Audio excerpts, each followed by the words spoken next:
today I will tell you how to operate a small device such as this little pump here using a battery that is charged with a solar panel.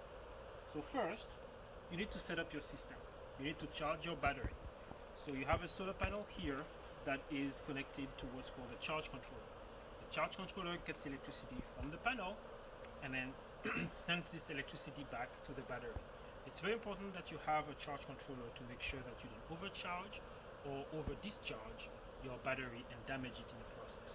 The charge controller also allows you to plug some small little item here. In this case, we're going to plug our pump. So in this demonstration, we're going to plug the pump and imagine that this is your cistern, and then this is a bucket or that you want to collect water.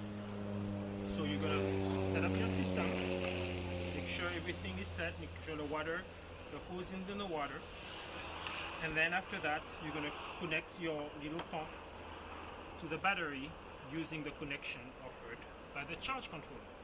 In this case, the pump is a DC, so it just takes the electricity directly from the battery.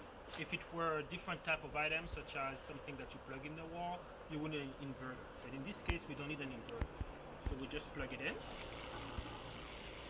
And as you can see, we are able to pump water from our cistern into another receptacle using electricity from the battery. And the battery is charged with a solar panel. Hope you enjoyed this wonderful tutorial. See you next time.